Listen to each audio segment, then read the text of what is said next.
And as far as time-wise, to be honest, I didn't think I needed 12 minutes. I thought maybe I needed maybe 7 or 8 minutes to Crowie because my running's a lot better. But it was a tough day, and the day didn't go out as far as according to plan because of just the way my legs felt or the heat or something like that. I mean, the first 8 miles on the Leahy Drive was probably the hottest I've ever felt a Leahy Drive. It was so hot and humid, and there was no wind, and I knew Macca was behind me, and I smiled inside because I knew Macca was going to run really hard during that section because he always freaks out if someone's ahead, and he always wants to, hit the front early, and push himself, and he did, and that's what cost him, I think. So Craig, for you, were you getting time splits knowing this guy was building, 6 minutes, 8 minutes, 10 minutes? What were your thoughts? Yeah, we were getting splits, and I don't think you ever let anyone ride away. They ride away. Right. I mean, the perfect scenario is to come off as close to the front or in front. But I know the caliber of bike rider that Chris is, and I mean, I felt I would ride comfortably with the other guys, but he was one guy. I mean, along with Norman, there's a couple of guys in the history of that race who've been able to ride off the front and hold strong, and Chris is one of them. Right. So, I wasn't really comfortable when I heard the split keep growing, but I was feeling relatively comfortable. I struggled the first 2 or 3 hours on the bike, but the last hour and a half, I pretty much sat on the front of the group. So I felt relatively comfortable. Wasn't comfortable with the splits we were getting, but, as I said, the race, it's a long one, and you never know how it's going to play out. And I had a lot of the contenders still with me. I had Andreas Raylert with me and Rasmus Henning and Nico Lanos. So a lot of guys who I guess were earmarked as potential favourites, and a lot of guys who'd finished in the top 5 or top 10 there before. So, right. It was a pretty high quality pack that I was in. There's probably 8 or 10 of us. I never really think, I got off the bike and I knew it was a long way, but a marathon's a long way as well. And I've only raced in Kona 3 times, but I've just learned to be patient there. And I felt I must admit I didn't feel as comfortable in 09 as I did in 08, and I think that's because maybe the opposition took me out of the comfort zone. Right. 08 I just had one of those days where I felt I had another gear if I needed it. I felt like I was in third gear all day, and you have a day like that maybe a handful of times in a career.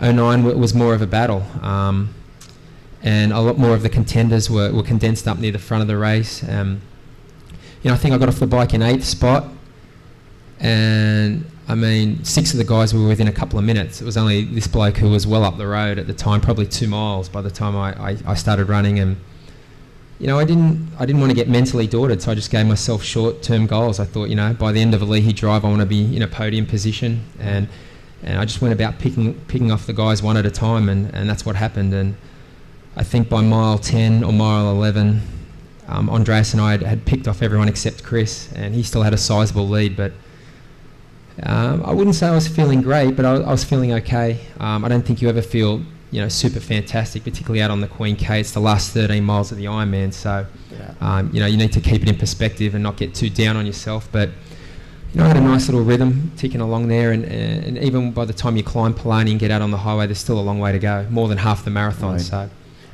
How important was it to have Andreas Raylert there? Because you guys seemed like you got into a really nice rhythm. Yeah, it was very important. I think, I've always said you need to prepare well. People say you make your own luck, but I think you need luck as well. You need some luck to win the big races. And I had 2 slices of luck in the race last year.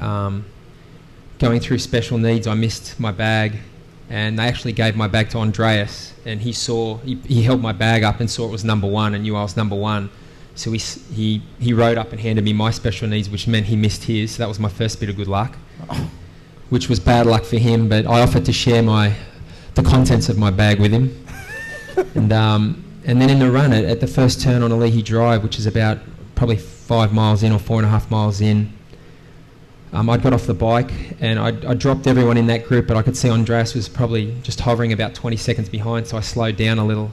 And I knew how good a runner he was, and I thought it'd be good to have some good quality company for the next 20 miles or so, and it worked in my favour because that's I think when he came along, I definitely picked my pace up, and it's just the dynamics of a race. It sometimes doesn't seem fair. Chris was out there battling the wind on his own, particularly out on the Queen K, and Andreas and I, that 6 miles from the top of Palani out to the Energy Lab, we were, and it wasn't something we talked about. It just, I think it's a competitor's instinct, a racer's instinct. It was a headwind, and he'd sit on the front for about half a mile, and then I'd notice his pace drop, so I'd come around, and we just switched off turns like that in the run, and that was definitely lucky that he and I were in the same vicinity early in the run, and right. we keyed off each other for the next 10 miles.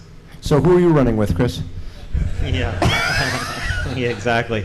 But Raylard is no longer a K-Swift athlete anymore. Just kidding. No, he's my teammate, and I was like, man, my own teammate is reeling Crowie in for me. That wasn't very nice. Got to have friends. Yeah. That is funny. But you were out, I mean, it is hard to run by yourself out there, isn't it? Absolutely. I mean, if you never race in the front, I mean, there's two factors. One, you're in the front the whole day, so you never get to see what's going on. You never get to spot somebody and reel them in. You don't have eyes in the back of your head, so you don't know exactly what's going on, and there's nothing that keeps you focused at all times. So for me, it's a constant focus of just what I'm doing. And there was a guy out there on a bike that has, a whiteboard with splits on it, and he was out on the bike and he was out on the run, and at mile 2 he came up and I said, I don't want to see splits anymore. And so for the run, I didn't want to see anyone's splits. I didn't want to know what was going on behind me, because it wasn't going to affect the way I could run. I was going to run the best that I could within that marathon. And I think Crowie's the same way. It doesn't matter what splits are, you can only do what you can, and it's a long race. And so being out in front is tough. You get a lot more wind. It's lonely. When Crowie came by, I was a little bit of me, like that much, was excited to see him. Someone to run with, finally. I mean, usually when somebody makes up 12 minutes on somebody, when they catch them, they pretty much go by and they're gone. But in this case, you hung there for probably the better part of a mile, don't you think it was about a mile? At least a mile, no, definitely. And I mean, that all comes back to what you were talking about before. That's why I wanted to race him again in Boise, because I got an insight early in the year. It's not just physical, sport, it's mental as well. And I mean, I think there's a lot of guys physically capable of winning big races, but it's only ever, the same handful that do it. And, I've seen something in the past in Chris's racing, and just how quickly he's progressed. And then we raced in Hono, and boys, that was a tough race. I mean, one of the tougher halves I've raced in, not only because of the competition, but it was, a thunderstorm hit, 6 inches of rain fell during the bike. It got cold during the run, and on that day, Chris and I were the two standout guys as well. So, I totally expected that. Most times you would think if you run that much time out of someone, they're just going to raise the white flag. But I knew that wasn't going to be the case, at all. And as I said, that insight came just having raced him earlier in the summer and over the last few years. I mean, some guys, you've got them beat once you just get in their vicinity, but others, it's going to be a lot tougher. And Chris, from your perspective, when somebody does finally get away, it can be pretty demoralizing. It's hard to maintain and go, okay, I've still got second place. I can still hang on to second place. Yeah, it was unique in that when he ran by me, or caught me, I guess, the way I've always raced is when someone comes up on me, I always dig and I always try as hard as I can to hang on, and I don't want to give up. And when he ran by, it was just not a good moment. I mean, that last 6 miles was really rough, and when he ran by, he actually got me right away, and he pulled about 8 or 10 feet in front of me, and something inside me clicked and said, you can't, as far as let him go, and inside there was something in my mind that said no, as far as dig deep, and I bridged up to him, and I felt good for a while.